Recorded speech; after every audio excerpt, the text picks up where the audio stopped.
What's up YouTube? It's Josh Reese back at it again with another video. It's application season, so time to help you with 3 do's and 3 don'ts for your OptomCAS application. So let's go. First do.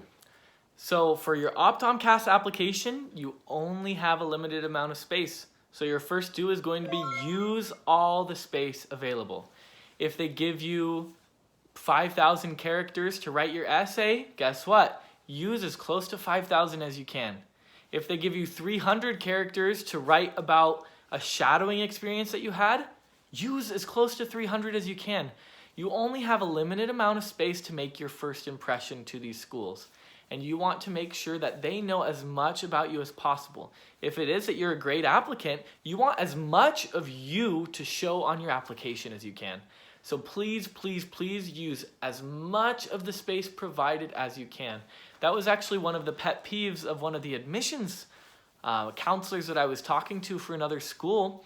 She said that the #1 mistake she would see on applications is that people have these experiences and they want to know more about them. And they gave you space to know more about them, but you wrote, let's say, for example, you shadowed an optometrist that specialized in retinal disease, and you said 2 hours a week, this date through this date, repeated 3 times.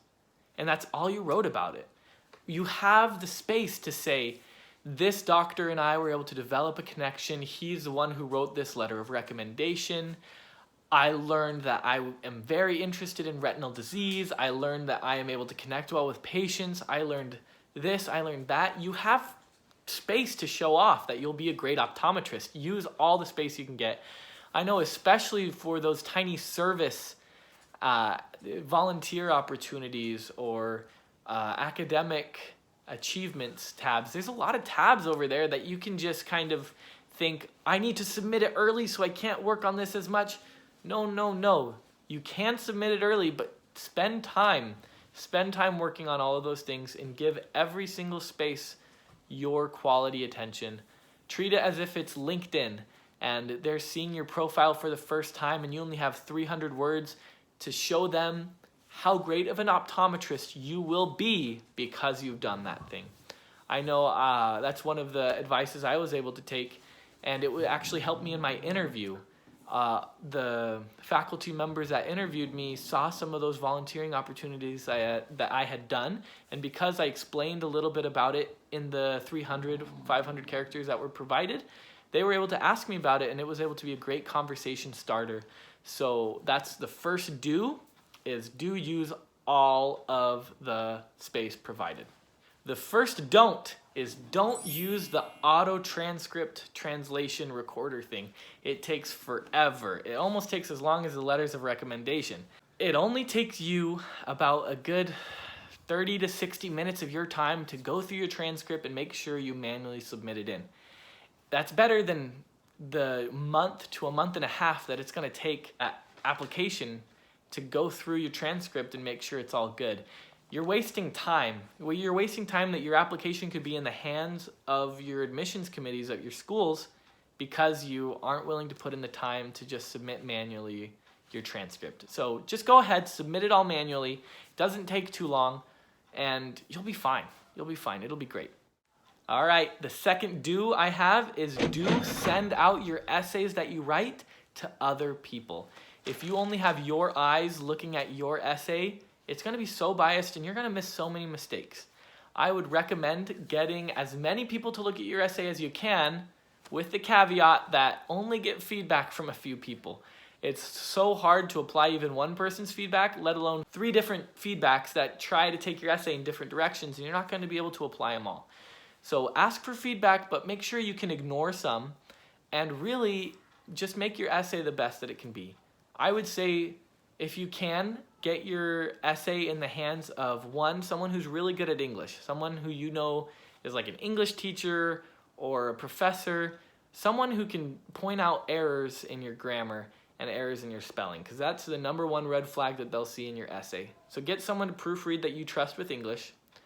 #2, I'd say get it in the hands of someone who is used to reading professional school, whether that's an advisor or an admissions committee person. in the hands of someone who knows what to look for and knows, oh, you have this experience, I want you to talk about this more. They'd be interested in that. Someone who can point your essay in that direction would be great. And really the third person you should have it look at is a close friend who knows you well. Someone who actually knows you and say, yes, this essay actually does a good job of portraying who you are as a person. The number one thing you want to have come across in your essays is you.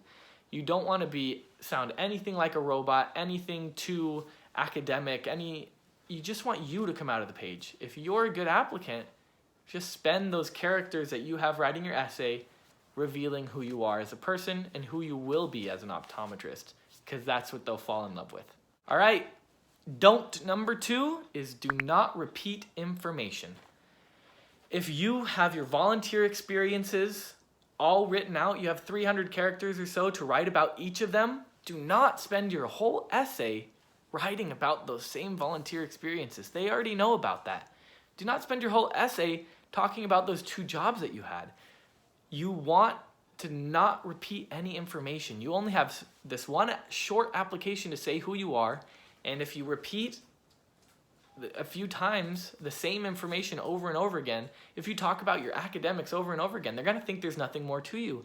You've got to get used to not repeating any information. You want yourself to come alive as a person in their hands. You do not want to repeat any information. It's okay to touch on it, but don't extrapolate on it. You have space already to do that. So please, please, please do not try and repeat info. Do not try and talk about how good of a student you were, because they can see that in all your academic things, in your transcript. They see that already. You want to talk about unique experiences and your perspective on them in your essays. You want to detail what you've learned from your jobs and your shadowing in that section. Right? You want to leave your academics in your academic sections. Don't repeat. It'll make your interview a lot better too. Because if they see that you're more than the person that they saw in your application in your interview, it'll go great. But if they see that you're just the same or even less of a person than you were in your application when they interview you, Kiwi, just make sure that you can impress them in your interview by being even more than you were in your application. All right, the third do is apply early. Please apply as early as you can. And I know a lot of people right now, because it's been open since summer, that they're like, oh my gosh, it's already fall, I'm not going to apply early. Kiwi. A lot of people think that because they didn't apply early, they're already done for. Because it's already fall, you're already going to miss out on so many schools that have already picked their people just because you apply in October, November. But anything before the new year, anything before January is considered early to schools. If they like you as a candidate, they're going to like you just as much in the spring as they are in the fall. But with that, the sooner you apply, the more they're going to be able to justify giving you a spot. So let's say they weren't completely in love with you, but you applied in September. Then they'll be able to say, okay, they've gone through a few interview cycles and they realize you were actually a pretty good applicant. And so they can realize in January, okay, let's give that person a spot in our class. And so the sooner you apply, the more chances you have of schools looking at you and thinking about you and eventually accepting you. And the best part about applying early is that if you get rejected from the schools that you like, you can send your application to other schools. So you have that spot, that leeway to be able to say, okay, I applied, I didn't get in, I can apply again. And if you apply early enough, you can apply in a few different waves to different schools, and you don't have to do everyone at once. And that leads me into my third don't, and that's do not apply to too many schools. Your money's precious. You're going to be in debt in optometry school. You need as much money as you can get. And so what you need to do is as you apply, make sure that you only apply to your top few choices right up front, especially if you're able to apply early. And that way, you're not wasting money. And then when you get rejected from those schools, then you can apply to your second choices. Do not apply to a school where you think they're my backup. Do not apply to any school that you think, I wouldn't love it, they're just a backup. If you're applying to one of those schools, you're selling yourself short. Apply early enough that you don't have any backups in your first line, and then you can put some backups in if you don't get accepted into those schools. It saves money, it's smarter, and you can confidently say in your interviews, you are one of the only 2 schools I applied to. And that's going to impress an interviewer so much. Because they might ask about that. They might ask exactly what other schools you apply to and what brought you to that school. And you want to be able to be confident in those answers and blow them away as much as you can. So those are my 3 do's and 3 don'ts for applying to optometry school in your OptomCAS application. If you want to see my entire OptomCAS application, I actually made a video about it. It'll be right here. And other than that, thanks for watching. Go ahead and comment down below what your least favorite part of the optometry application process is. Smash the like button, and we'll see you next time. Bye.